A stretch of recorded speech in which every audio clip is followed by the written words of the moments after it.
Hello friends, तो स्वागत है आपका हमारे YouTube channel the world research centre में, जिसमें हम इतिहास पढ़ रहे थे और यह हमारा थर्ड लेक्चर है। हमने सेकेंड लेक्चर में देखा कि सिंधु घाटी सभ्यता क्या है और इसका मतलब कि खोज इसकी कैसे हुई, इसका नामकरण कैसे हुआ और इसका विस्तार कहाँ से कहाँ तक है और इसका एरिया कितना है। तो हमने ये सब चीज़ें देखी और आज हम इसके प्रमुख स्थल के बारे में पढ़ेंगे, जिनके आधार पर हमें यह पता चलता है कि यह जो सिंधु सभ्यता थी यह मतलब कि विश्व की सबसे पहली नगरीय सभ्यता थी। तो आज हम देखते हैं इसके प्रमुख स्थल के बारे में। तो इसका सबसे पहला खोजा गया स्थल जो था वह हड़प्पा था। मतलब कि यह जो सबसे पहला खोजे जाने के कारण मतलब कि इस सभ्यता को हड़प्पा सभ्यता भी कहा जाता है। तो अब देखते हैं इसका हड़प्पा के बारे में देखते हैं। तो यह जो हड़प्पा था यह पाकिस्तान में, आज के पाकिस्तान में स्थित है, जो कि रावी नदी के तट पर स्थित है। कहाँ? रावी नदी के तट पर स्थित है पाकिस्तान में। और इसकी खुदाई दयाराम साहनी के द्वारा की गई थी। दयाराम साहनी के द्वारा की गई। तो देखते हैं यहाँ से हमें साक्ष्य क्या क्या मिले। तो यहाँ से हमें सबसे पहले देखने को मिलता है कुम्हार की चौक। अब कुम्हार की चौक मतलब कि मिट्टी के चौक, मतलब कि पहिया जैसा होता था और उससे मतलब कि मिट्टी के बर्तन बनाते थे। और अन्नागार मतलब कि यहाँ पे अनाज का गोदाम मिला है। और श्रमिक आवास मतलब कि श्रमिक आवास, यहाँ पे जैसे मजदूर वगैरह होते होंगे वो सब यहाँ पे आराम करते थे। आवास, श्रमिकों के आवास मिले हैं। और नंबर 4 पे हम देखेंगे मातृ देवी की मूर्ति। मतलब कि मातृ देवी की मूर्ति यह माना जाता है कि यह जो मूर्ति थी यह उर्वरता की देवी थी। क्या है कि उर्वरता की, इनके पेट से एक पेड़ का पौधा उगता हुआ मतलब दिखाया गया है। और नंबर 5 पे हम देखेंगे ओखली। यहाँ से हमें ओखली के साक्ष्य मिले हैं। और नंबर 6 पे हम देखेंगे ताबूत। ताबूत के साक्ष्य यहाँ से मिले। ताबूत मतलब कि एक बॉक्स तरीके में होता होगा और उसी में मतलब कि लाश को दफनाया जाता होगा, उसी को ताबूत बोलते हैं। और यहाँ से हमें कब्रिस्तान के साक्ष्य मिले। कहा है कब्रिस्तान के, जिसका नाम R37 या फिर RH37 भी बोलते हैं, RH37।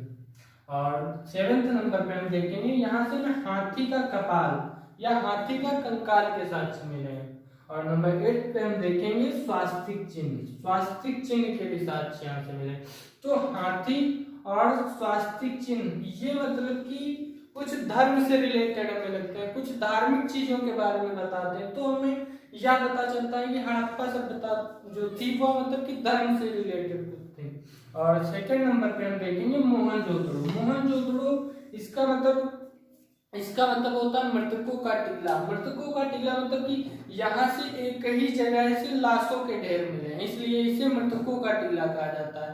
मतलब अनुमान लगाया जा सकता है कि यहाँ पे कहीं ना कहीं युद्ध के साक्ष्य में देखने को मिलते हैं।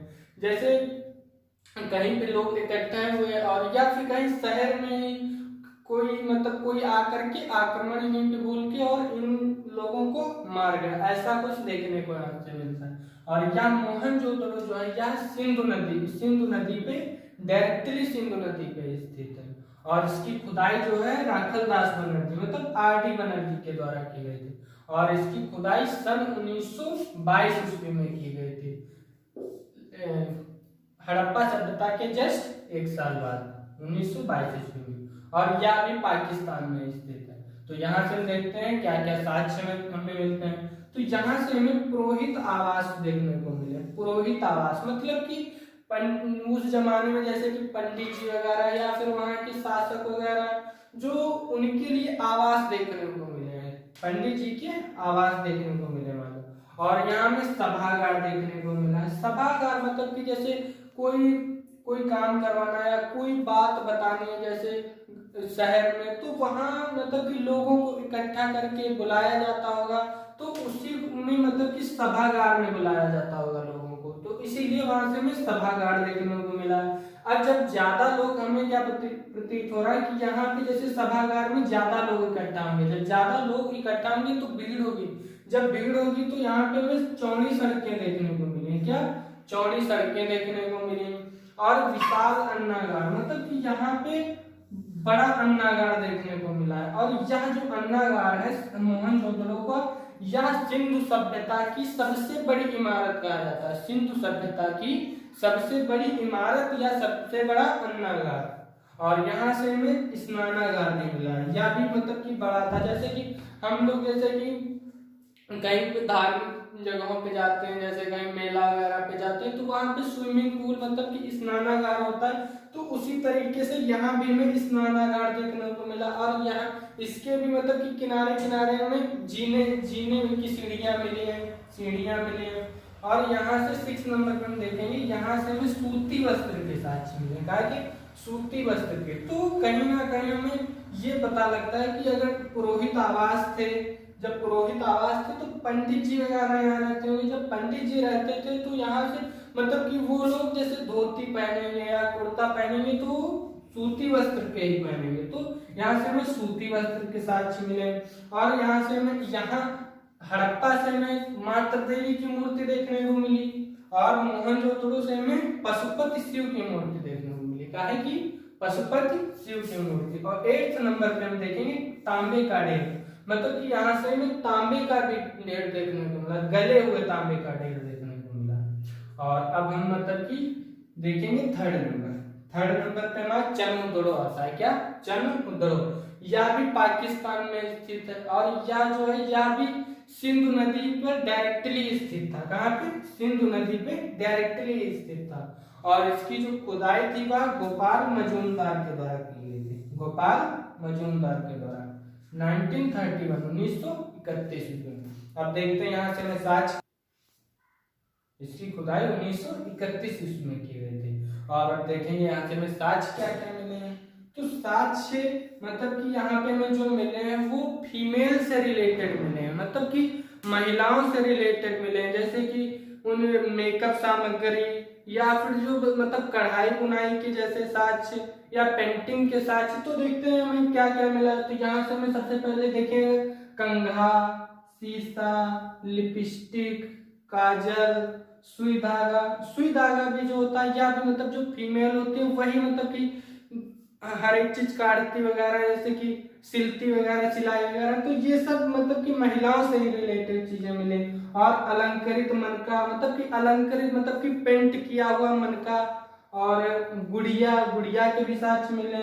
और यहाँ से हमें देखने को मिला कि बिल्ली का पीछा करते हुए कुत्ते के साक्ष्य मिले। बिल्ली का पीछा करते हुए कुत्ते के साक्ष्य मिले। सिंधु सभ्यता का एकमात्र दुर्ग रहित शहर था। या सिंधु सभ्यता का जो मतलब कि चंद्रमुद्रो जो सिंधु सभ्यता का शहर था, इसके चारों तरफ कोई बाउंड्री नहीं थी, यह दुर्ग रहित था। और यहाँ से हमें कारखाना तथा मतलब भट्टी के साक्ष्य मिले हैं, जिसके कारण मतलब यह कहा जाता है कि यह एक औद्योगिक शहर था। कैसा? औद्योगिक या व्यापारिक। यहाँ से मतलब कि कारखाने मिलने के कारण इसे औद्योगिक शहर कहा जाता है। और अब हम 4th नंबर पे देखेंगे।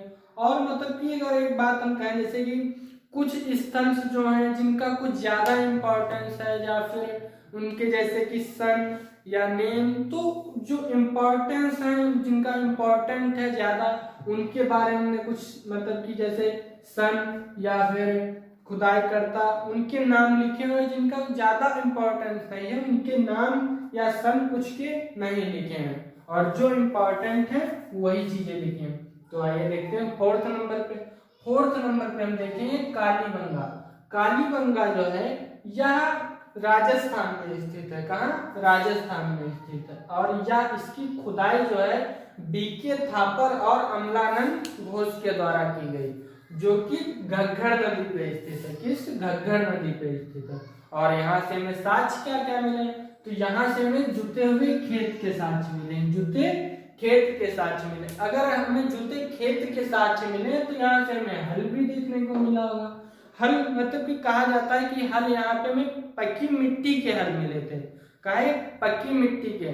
और मतलब अनुमान लगाते हैं जैसे कि इतिहासकार के यहाँ के जो हल रहे होंगे वो लकड़ी के थे। अब लकड़ी के होंगे तो वो सब खराब हो गए होंगे, तो इसी कारण से हमें लकड़ी के हलों के साक्ष्य नहीं मिलते हैं, लेकिन पकी हुई मिट्टी के खिलौने के साक्ष्य मिले हैं। खिलौने के हल मतलब कि खिलौना बना हुआ, इसके साक्ष्य मिले होंगे। और यहाँ से हमें हवन कुंड के साक्ष्य मिले हैं, हवन कुंड या यज्ञ।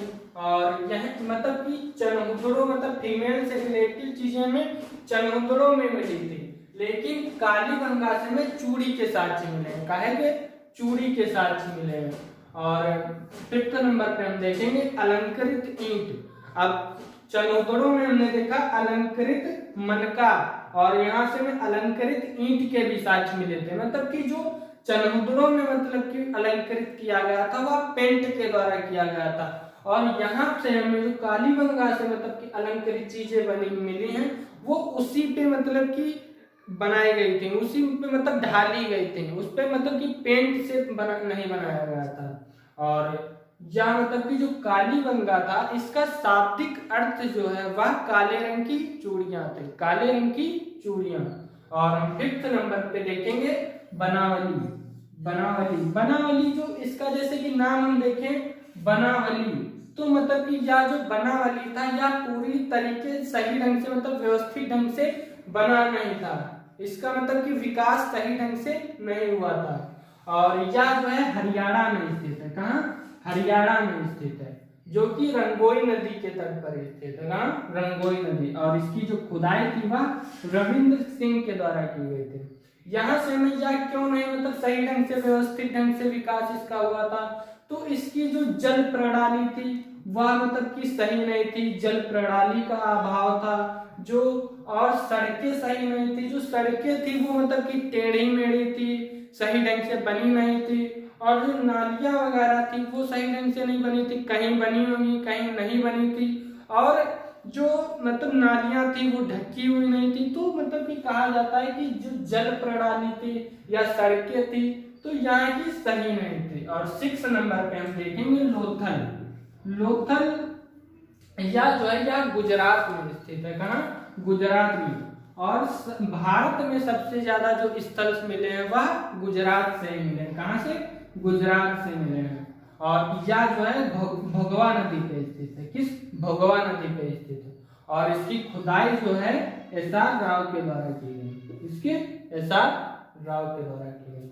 अब यहाँ से हम देखेंगे साक्ष्य क्या क्या मिले, तो यहाँ से हमें बंदरगाह मिला है, बंदरगाह बंदरगाह मतलब कि गोदीवाड़ा, क्या गोदीवाड़ा। बंदरगाह मतलब कि समुद्र के तट पर जैसे बनाया जाता था, जहाँ पे पानी वाले जहाज आते थे और विदेशों से व्यापार होता था। यहाँ से कहाँ से विदेशों से।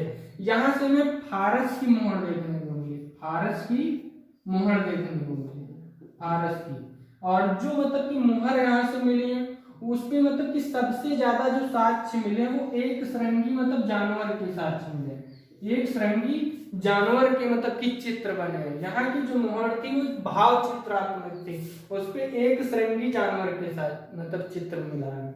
और मोहर मिली, ठीक है, यहाँ से मोहर मिली। और यहाँ से हमें युग्मित समाधान के साक्ष्य मिले। युग्मित मतलब कि जोड़ा को अपनाया जाता होगा। यहाँ से मतलब कि सती प्रथा के साक्ष्य जैसे देखने को मिले। सती प्रथा मतलब कि दो लोगों को आपस में मतलब कि समाधान, युग्मित समाधान करवाया जाता था। और 7th नंबर पे हम देखेंगे सुरकोटदा, जो कि गुजरात में स्थित है, कहाँ गुजरात में। और यह इसकी जो खुदाई थी वह जगपति जोशी के द्वारा कराई गई, इसकी जगपति जोशी के द्वारा कराई गई। यहाँ से हमें कलश समाधान देखने को मिलता है, कलश समाधान, और कलश समाधान देखने को मिला। और यहाँ से हमें घोड़े का कंकाल देखने को मिला, कहेगा घोड़े का कंकाल देखने को मिला, घोड़े के साक्ष्य मतलब यहाँ से। रंगपुर 8th नंबर पे हम देखेंगे रंगपुर। रंगपुर जो है यह भी कहाँ गुजरात में स्थित है, गुजरात में स्थित है। और यहाँ से हमें धान की भूसी के साक्ष्य मिले हैं, काहे के धान की भूसी के साक्ष्य मिले हैं। और मतलब माना जाता है कि धान जो थे वो धान की भूसी के ढेर यहाँ से मिले हैं। और 9th नंबर पे हम देखेंगे धौलावीरा, क्या धौलावीरा, यह भी कहाँ स्थित है गुजरात में स्थित है। और इसकी जो खोज थी वह रविंद्र सिंह बिष्ट के द्वारा कराई गई। यह जो है यह सिंधु सभ्यता का सबसे बड़ा स्थल है, क्या सिंधु सभ्यता का सबसे बड़ा स्थल है। और अगर पूछा जाए कि भारत का सबसे बड़ा स्थल कौन सा है। भारत का सबसे बड़ा स्थल कौन सा है, तो भारत का सबसे बड़ा स्थल राखीगढ़ी है, जो कि हाल ही में खोजा गया है। भारत का सबसे बड़ा स्थल राखीगढ़ी। 10th नंबर पे हम रोपड़ देखेंगे। रोपड़ जो है यह पंजाब में स्थित है। कहाँ? पंजाब में स्थित है, जो कि सतलज नदी के तट पर स्थित है। और इसकी जो खुदाई थी वह यज्ञदत्त शर्मा के द्वारा कराई गई थी। यहाँ से हमें जो साक्ष्य देखने को मिले हैं वह जैसे कि पाषाण काल में हमने देखा था कि आदमी के साथ कुत्ते को मतलब दफन करने के साक्ष्य मिले थे बुरजहोम से। तो उसी तरीके से हमें यहाँ रोपड़ में भी साक्ष्य देखने को मिले कि आदमी के साथ जानवर को दफन करने के साथ, आदमी के साथ जानवर को दफन